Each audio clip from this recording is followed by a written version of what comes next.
मंडळी, मोबाईल उघडायला जसा पासवर्ड लागतो तसंच तुमच्या नशिबाचं कुलूप उघडण्यासाठी तुमच्या घरात एक विशिष्ट पासवर्ड असतो.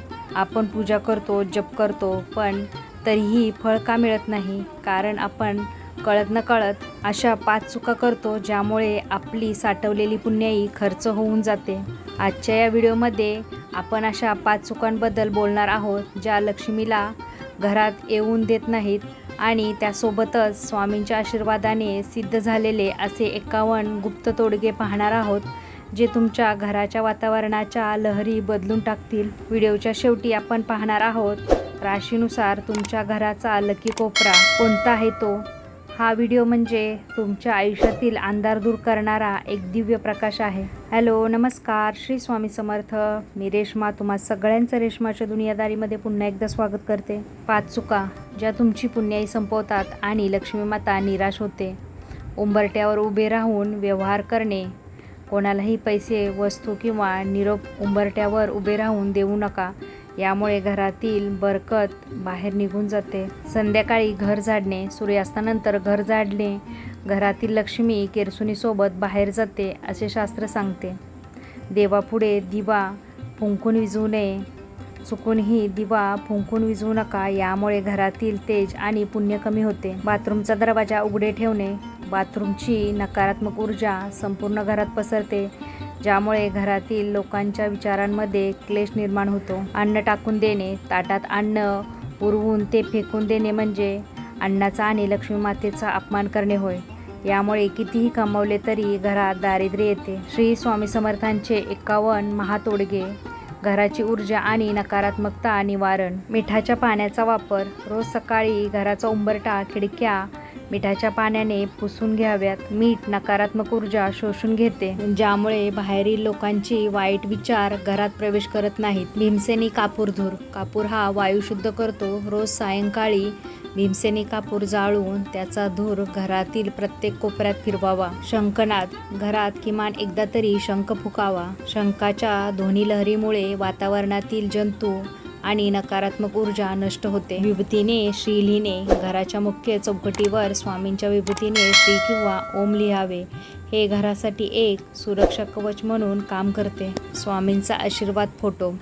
हॉलमध्ये स्वामींचा अभयहस्त देणारा फोटो अशा ठिकाणी लावा की घरात येणाऱ्या प्रत्येक व्यक्तीची नजर त्यावर पडली पाहिजे. मोरपंख तोडगा. घरातील ईशान्य कोपऱ्यात 3 मोरपंख लावल्याने वास्तुदोषाचा प्रभाव कमी होतो. गोमूत्र शिंपडणे. आठवड्यातून एकदा, शक्यतो गुरुवारी, संपूर्ण घरात गोमूत्र शिंपडावे. यामुळे घरातील शुद्धता वाढते. जुन्या वस्तूंची विल्हेवाट. घरातील तुटलेले आरसे, बंद पडलेली घड्याळं शनिवारी घराबाहेर काढावीत. या वस्तू प्रगतीत अडथळे आणतात. हळदीचे स्वस्तिक. तिजोरीवर किंवा पैशाच्या कपाटावर हळदीने स्वस्तिक काढावे. हळद ही समृद्धीचे प्रतीक आहे. उंबरट्याला नमस्कार. बाहेरून घरात प्रवेश करताना उंबरट्याला स्पर्श करून नमस्कार करावा. उंबरटा हा मर्यादा आणि रक्षण करतो. सायंकाळचा दिवा. तुळशीपाशी आणि देवघरात शुद्ध तुपाचा दिवा लावावा. अंधार दूर झाला की लक्ष्मीचे आगमन होते. अत्तर शिंपडणे. घरात अधूनमधून गुलाब किंवा चंदनाचे अत्तर शिंपडावे. सुगंधामुळे सकारात्मक ऊर्जा आकर्षित होते. मंत्रलेलं पाणी. तांब्याच्या पेल्यात पाणी घेऊन त्यावर 11 वेळा तारक मंत्र म्हणावा आणि ते पाणी संपूर्ण घरभर शिंपडावे. दारातील कचरा. घराच्या मुख्य दारासमोर कधीही चपला किंवा कचरा ठेवू नका. लक्ष्मी दारात कचरा पाहून परत फिरते. पिंपळाच्या पानाचा तोडगा. शनिवारी पिंपळाचे एक पान आणून त्यावर शेंदुराने श्री लिहून ते देवघरात ठेवावे. काळे तीळ शिंपडणे. कोणाची तरी नजर लागली आहे असे वाटत असल्यास घराच्या चारही कोपऱ्यात थोडे काळे तीळ टाकावेत. खिडक्या उघड्या ठेवणे. सकाळी किमान 1 तास पूर्व दिशेच्या खिडक्या उघड्या ठेवाव्यात जेणेकरून कोवळी सूर्यकिरणे घरात येतील. मंडळी, आता वळूया अशा एका अनुभवाकडे जो ऐकल्यानंतर तुम्हाला कळेल की स्वामींची भक्ती केवळ जप करण्यात नाही तर घराच्या शिस्तीत कशी दडलेली असते. स्वामींची विशेष अनुभूती. जेव्हा स्वामींनी नशिबाचा पासवर्ड कसा बदलला. मंडळी, 51 तोडगे तर आपण पाहतच आहोत, पण ते कसे काम करतात याचं उत्तर देणारी ही एक सत्यप्रचिती. पुण्यात राहणारे एक स्वामी भक्त होते. त्यांचे नाव होते गजाननराव. गजाननराव रात्रंदिवस मेहनत करायचे, पण त्यांच्या आयुष्यात सुखाचा एक क्षणही नव्हता. घरात सतत आजारपण, मुलांचे अभ्यासात लक्ष नसे आणि कमावलेला पैसा कुठे जायचा हे कळायचंच नाही. जणू काही त्यांच्या प्रगतीला कुणीतरी मोठं कुलूप लावलं होतं. गुरुवारी ते अक्कलकोटाला गेले. स्वामींच्या समोर उभे राहून ते ढसाढसा रडायला लागले. ते म्हणाले, स्वामी, मी रोज तुमची पूजा करतो, जप करतो, तरीही माझं नशीब का उघडत नाही? माझ्या प्रगतीची चावी हरवली आहे का? स्वामींनी त्याच्याकडे एक तीक्ष्ण नजर टाकली आणि म्हणाले, चावी तुझ्याकडेच आहे, पण तू पासवर्ड विसरलेला आहेस. गजाननरावांना काहीच कळेना. तेव्हा स्वामींनी त्यांना एक सेवेकऱ्यांमार्फत सांगितले की तुझ्या घराच्या उंबरठ्यावर उभा राहून तू इतरांशी व्यवहार करतोस, घरात सूर्यास्तानंतर केरकचरा काढतोस आणि मुख्य म्हणजे तुझ्या घराच्या ईशान्य कोपऱ्यात तू अंधारात ठेवला आहेस. तुझ्या नशिबाची फ्रिक्वेन्सी माझ्याशी कशी जुळणार? गजाननरावांना आपली चूक समजली. ते घरी परतले आणि त्यांनी स्वामींनी सांगितलेल्या त्या 5 चुका टाळायला सुरुवात केली. त्यांनी त्यांच्या घराच्या ईशान्य कोपऱ्यात एक छोटा दिवा लावायला सुरुवात केली आणि उंबरठ्यावर बसून व्यवहार करणे बंद केले. मंडळी, तुम्ही विश्वास ठेवणार नाही, पण अवघ्या 21 दिवसात गजाननरावांच्या घरातला तो नकारात्मकतेचा पडदा फाटला. त्यांच्या रखडलेल्या प्रमोशनाची ऑर्डर अचानक आली आणि मुलांच्या वागण्यातही मोठा बदल झाला. यावरून आपल्याला काय शिकायला मिळालं? स्वामींच्या भक्तीसोबतच आपल्या घराची ऊर्जा महत्त्वाची असते. जेव्हा आपण आपल्या घरातील त्या चुका सुधारतो आणि हे 21 तोडगे श्रद्धेने करतो, तेव्हा आपण साक्षात आपल्या नशिबाचा पासवर्ड पुन्हा एकदा सक्रिय करतो. एकदा का तो पासवर्ड जुळला की स्वामींच्या आशीर्वादाचा वर्षाव तुमच्यावर अखंडपणे सुरू होईल. पाहिलंत मंडळी, गजाननरावांनी फक्त घराचा पासवर्ड बदलला आणि त्यांचं आयुष्य उजळून निघालं. म्हणूनच आता आपण वळूया पुढच्या महत्त्वाच्या तोडग्यांकडे. आर्थिक अडथळे आणि कर्जमुक्ती. तिजोरीतील वेलची. 5 हिरव्या वेलची आणि एका लाल कपड्यात बांधून तिजोरीत ठेवाव्यात. यामुळे विनाकारण होणारा खर्च थांबतो. शुक्रवारचे दूधदान. शुक्रवारी मंदिरात किंवा एखाद्या गरजूला दूधदान करावे. यामुळे शुक्रग्रह बलवान होऊन आशीर्वाद देतो. पायांना स्पर्श. बाहेर जाताना घरातील मोठ्या व्यक्तींच्या पाया पडल्याने गुरुग्रहाचे बळ मिळते, ज्यामुळे कामात यश येते. उत्तर दिशेला आरसा. घराच्या उत्तर भिंतीवर आरसा लावल्याने धनाच्या संधी वाढतात. मुंग्यांना साखर. रोज सकाळी मुंग्यांना साखर किंवा कणिक टाकावी. हे अत्यंत प्रभावी कर्जमुक्तीचे साधन आहे. पिवळी मोहरी एका पिवळ्या कपड्यात बांधून दुकानाच्या गल्ल्यात ठेवावी. ग्राहकांची संख्या वाढते. रिकामी तिजोरी नको. तिजोरीत नेहमी किमान 1 रुपयाचे तरी नाणे असावे. ती पूर्ण रिकामी कधीही ठेवू नका. अक्षता अर्पण. स्वामींच्या पादुकांवर रोज काही अक्षता अर्पण कराव्यात आणि नंतर त्या तिजोरीत ठेवाव्यात. गुरुवारी पिवळे वस्त्र.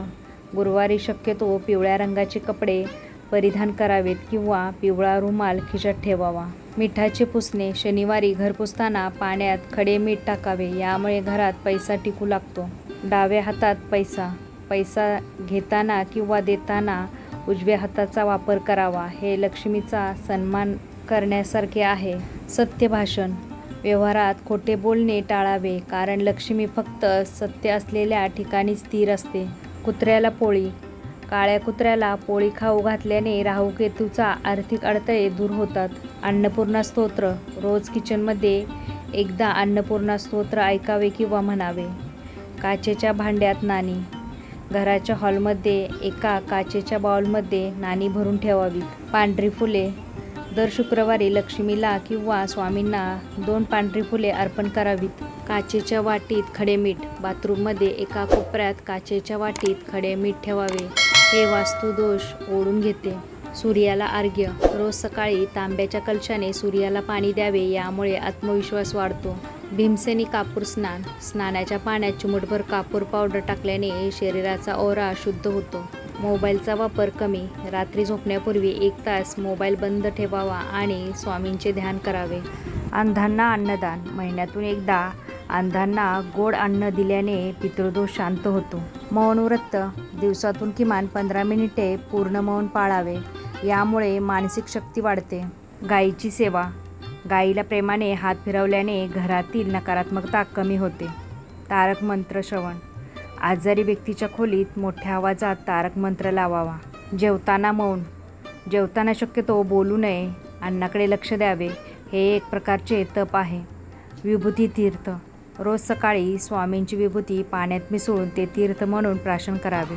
संपूर्ण शरणागती. रोज रात्री झोपताना म्हणावे, स्वामी आजचा दिवस तुमच्या चरणी अर्पण, माझा सांभाळ करा. प्रत्येक राशीनुसार तुमच्या घराचा लक्की कोपरा. मंडळी 51 तोडगे तर आपण पाहिले, पण प्रत्येक राशीचा एक विशिष्ट ऊर्जा असते. तुमच्या राशीनुसार तुमच्या घरात एक असा लकी कोपरा असतो जो जर तुम्ही सक्रिय केला तर तुमच्या नशिबाचा पासवर्ड वेगाने काम करू लागतो. मेष राशी. तुमच्या घराचा पूर्व कोपरा तुमच्यासाठी अत्यंत शुभ आहे. या कोपऱ्यात नेहमी सूर्यप्रकाशाची सोय ठेवा आणि तिथे लाल रंगाची एखादी वस्तू किंवा स्वामींचा तेजस्वी फोटो लावा. वृषभ राशी. तुमच्या घराचा आग्नेय कोपरा तुमच्यासाठी भाग्याचा आहे. हा कोपरा नेहमी सुगंधी ठेवा. इथे अत्तर किंवा सुगंधी अगरबत्ती लावल्यास आर्थिक वृद्धी होईल. मिथुन राशी. तुमच्या घराचा पश्चिम कोपरा तुमच्यासाठी लकी आहे. या कोपऱ्यात तुमची महत्त्वाची कागदपत्रे किंवा अभ्यासाचा टेबल ठेवावा. इथे हिरवे रोप लावल्यास बुद्धी तल्लीन होते.